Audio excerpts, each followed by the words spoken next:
Hello! Hi అండి. సంతోష్ రుచులు and వ్లాగ్స్‌కి మీ అందరికీ వెల్కమ్. మన తెలుగింటి రుచులు, కమ్మటి వంటలు, రోజువారీ వ్లాగ్స్‌తో మీ ముందుకు వస్తున్నాం. థంబ్‌నెయిల్ చూసి మీకు ఆల్రెడీ తెలిసిపోయిందనుకుంటున్నాను.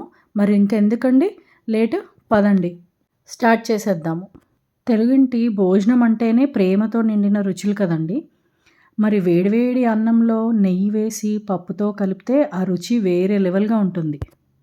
రోటి పచ్చడి, ఆమ్లెటు, లాస్ట్‌లో చల్లని పెరుగు. అప్పుడు కదండీ మన ఇంటి భోజనం పూర్తి అయ్యేది.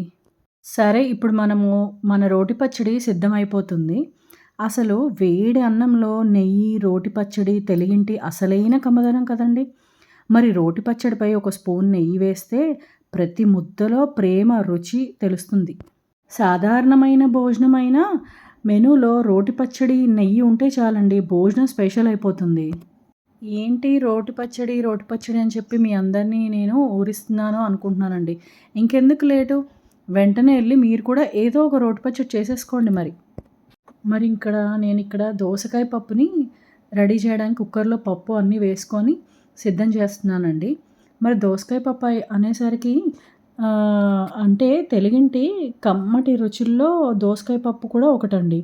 అందులో వేడి వేడి అన్నంలో దోసకాయ పప్పు మరి ఇక్కడ కూడా మీరు అన్నం మీద నెయ్యి వేసుకుంటే ఇంకా ఆ రుచి తింటే కానీ తెలీదండి. మీరందరూ ఒకటి గమనించారా అండి? అసలు ఏ పప్పయినా సరే కుక్కర్‌లో పప్పు వేసి మనము స్టార్ట్ చేశాక ఆ వాసన స్టార్ట్ అవ్వంగానే ఆకలి రెట్టింపు అవుతుంది ఎవరికైనా సరే. వేడి వేడి అన్నము, దోసకాయ పప్పు, నెయ్యి ఇవన్నీ మీరు ఇమాజిన్ చేసుకోండి ఒకసారి. ప్రతి ముద్దలో స్వర్గంలా అనిపిస్తుంది గదా!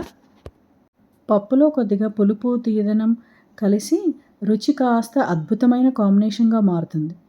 ప్రతి ఇంటి అమ్మ చేతి పప్పు తింటే ఇంటి ప్రేమ గుర్తొస్తుందండి ఎవరికైనా సరే. అంతే మరి. మీరొక్కసారి ఇమాజిన్ చేసుకోండి. దోసకాయ పప్పు, ఆవకాయ, పెరగన్నము తెలుగువారింటి ఫేవరెట్ కాంబినేషన్స్ అండి ఇవన్నీ కూడా. సింపుల్‌గా చేసిన రుచి మటుకు వేరే లెవెల్‌గా ఉంటుందండి.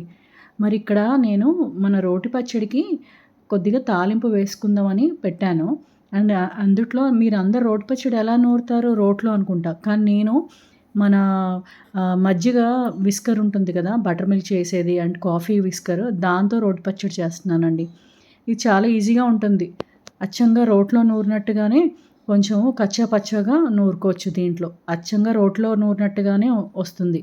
ఇప్పుడు మరి ఇంకెందుకు అయిపోయింది. నేను ఒక గిన్నెలోకి తీసేసుకున్నాను. తాలింపు కూడా పెట్టేసుకుంటానింక. ఇలాంటి సింపుల్ అండ్ టేస్టీ తెలుగు వంటలు మీకు నచ్చితే గనక మా ఛానల్‌ని సబ్స్క్రైబ్ చేసుకోండి. Thank you. Like, share and subscribe.